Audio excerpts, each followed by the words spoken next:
You believe you are making your own decisions. You believe you choose what to think, what to feel, and the direction your life takes. But there is a possibility almost no one considers. What if most of your life is being controlled by something you have never noticed? What if you are simply repeating patterns inherited from your family, your society, your culture, and the experiences that shaped you? Maybe you are not creating your destiny. Maybe you are only reproducing causes that were planted long before you were born. And as long as you continue doing the same thing, the same effects will continue appearing. The same struggles, the same conflicts, the same limitations. Because there is a law operating all the time, whether you believe in it or not. It does not punish. It does not reward. It simply responds. And understanding this law may be the difference between living consciously and passing through existence without ever discovering who you truly are. From an early age, we learn to explain everything through the idea of chance. When something good happens, we call it luck. When something goes wrong, we call it bad luck. When we cannot find an explanation, we say that it was meant to happen. These words may comfort the mind, but they hide something much deeper. The universe does not operate through accidents.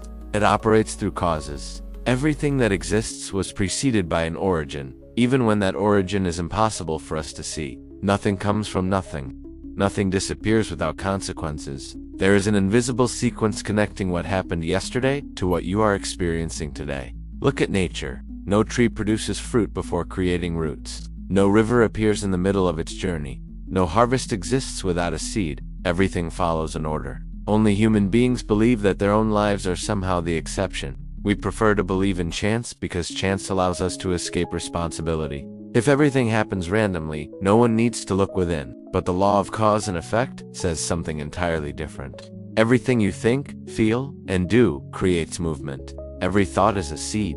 Every emotion you continue to feed strengthens an inner path. Every choice creates a direction.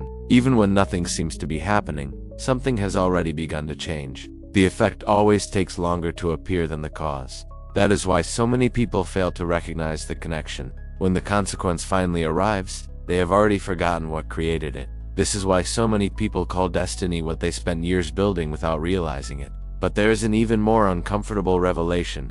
You believe you consciously create all these causes, but do you? Stop for a moment and observe your thoughts. How many of them were truly born from your own investigation? How many of your opinions are genuinely yours? How many of your desires were actually chosen by you? And how many were simply absorbed because everyone around you believed the same things? The greatest prison is not made of walls. The greatest prison is believing that you are thinking freely while simply repeating what you have received throughout your entire life.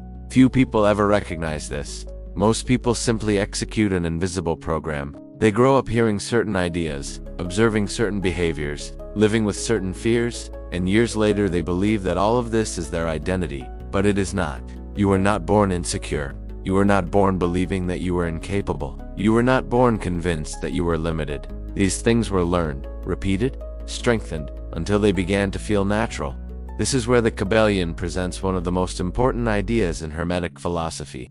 Human beings are neither completely free nor completely determined. Freedom exists, but it exists before the cause. Once the cause has been created, the effect naturally follows its path. Imagine a farmer holding seeds in his hands. At that moment, he has freedom. He can choose what to plant. But once the seed enters the soil, complaining about the harvest no longer makes sense. The fruit only reveals what was placed in the ground long before. Life works the same way. If you feed fear every day, do not expect to harvest confidence. If you feed resentment, do not expect to find peace. If you live reacting impulsively, do not expect to create stability. The harvest is never separate from the seed. But there is good news. If the causes created the reality you are living today, new causes can create a completely different reality tomorrow. This is where true self-mastery begins. Self-mastery does not mean controlling only your actions. It means observing what creates those actions. It means noticing the thought before it becomes an emotion, the emotion before it becomes a habit, the habit before it begins constructing a destiny. Very few people do this work. It is much easier to try to change the world than to investigate your own consciousness. It is much more comfortable to blame circumstances than to recognize your own participation in them.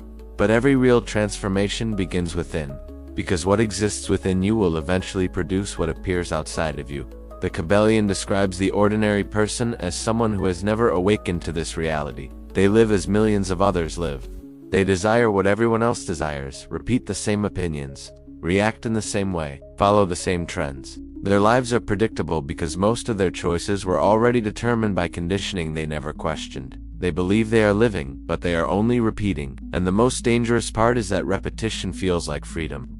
True awakening begins when you ask a question very few people have the courage to ask. Who is thinking inside me? Is this idea really mine? Was this fear born in me? Does this desire belong to my essence, or was it placed inside me? That question changes everything, because it interrupts the automatic operation of the mind. For the first time, you stop immediately obeying every impulse and begin observing it. And inside that space, something appears. Freedom. This is what the ancient sages meant when they said, "Know thyself." It was not a beautiful phrase. It was a method. As long as you do not know your own mind, you will continue to be controlled by it. As long as you do not recognize your conditioning, you will continue to believe that it is your identity. As long as you do not consciously choose the causes you want to create, you will continue living through effects produced by the unconscious. The great teachers understood this deeply. They realized that they could not control every circumstance of life, but they could choose who they would become in response to those circumstances. And that choice changes the future completely. Because a different consciousness produces different causes, and different causes inevitably produce different effects. This is how a new life begins, not when the world changes, but when you stop acting like someone who merely reacts. The law of cause and effect has never been against you. It has always worked in exactly the same way. The difference is that, until now, perhaps other people were choosing the causes that governed your existence. Now the choice returns to your hands. You can continue repeating the same program, blaming chance, waiting for the effects to change on their own, or you can do what very few people ever do. Observe your own consciousness, choose new thoughts, cultivate new principles, create new causes, because every reality begins invisibly. Every transformation begins silently, and every profound change begins the moment a human being stops being controlled by the mind and finally takes command of consciousness. The question is simple. From this moment forward, will you continue to be merely an effect of the world? Or will you finally become the cause of the life you truly want to live?